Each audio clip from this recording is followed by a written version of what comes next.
వచ్చినాయి. ఆనంద్ మహీంద్రా గారు వచ్చారు. Mahindra racing was a part of it. Anand Mahindra గారు కూడా చాలా గర్వంగా చాలా గొప్పగా ట్వీట్ చేసినారు. అసలు అద్భుతమైన రేసు మనం ఇక్కడ జరగడం అనేది మనందరికీ ఆనందదాయకం అని. చాలామంది పెద్దలు కూడా వచ్చినారు. ఇది కేంద్ర మంత్రి కిషన్ రెడ్డి గారు రేస్కి వచ్చి ఆయన మాట్లాడిన మాట మన ఒక స్థానిక తెలుగు ఛానల్తో పూర్తిగా కేంద్ర ప్రభుత్వ సహకారంతో ఈ రేస్ జరుగుతోంది అని కొంత క్రెడిట్ కొట్టేసే ప్రయత్నం కూడా చేశారు. ఏ పాత్ర లేదు, మను లేదు, కానీ కొంత క్రెడిట్ కొట్టేసే ప్రయత్నం కూడా చేసిండు. అనురాగ్ ఠాకూర్ గారు ఆయన వచ్చినాడు.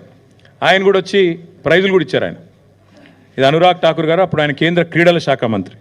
ఇక ఆనంద్ మహీంద్రా గారు ఇప్పుడే నేను చెప్పాను, Mahindra racing was a part of it. Mahindra group Anand Mahindra గారు చైర్మన్ అండ్ CEO వారు కూడా వచ్చారు. వారి రేసింగ్ టీం కూడా పాల్గొన్నది. వారితో పాటు ఇంకా చాలామంది ప్రముఖ నటులు, చాలామంది పెద్ద పెద్ద వాళ్ళు, పాపులర్ పర్సన్స్ చాలామంది వచ్చారు. సచిన్ తెందుల్కర్ గారు, అదేవిధంగా వారితో పాటు చాలామంది స్పోర్టింగ్ లెజెండ్స్ కూడా వారితో పాటు బాంబే నుంచి ఇతర ప్రాంతాల నుంచి వచ్చారు. అదేవిధంగా ఇక ప్రపంచవ్యాప్తంగా వీళ్ళంతా పాపులర్ డ్రైవర్స్, చాలా చాలా సూపర్ స్టార్లు. ఇప్పుడు మనకు అర్థం కాదు ఈ స్పోర్ట్, కానీ అర్థమైన వాళ్ళకి తెలుస్తుంది. ఇప్పుడు మనకి ఇక్కడ రామ్ చరణ్లు, షారుఖ్ ఖాన్లు ఎట్లనో అక్కడ వాళ్ళకు కూడా ఆ స్పోర్ట్ తెలిసిన వాళ్ళకి, ఆ క్రీడ తెలిసిన వాళ్ళకి వీళ్ళందరూ సూపర్ స్టార్లు.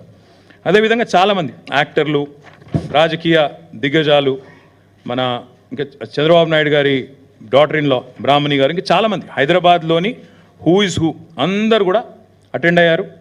ఈ ఈవెంట్ మొత్తం కూడా ఫిబ్రవరి 23లో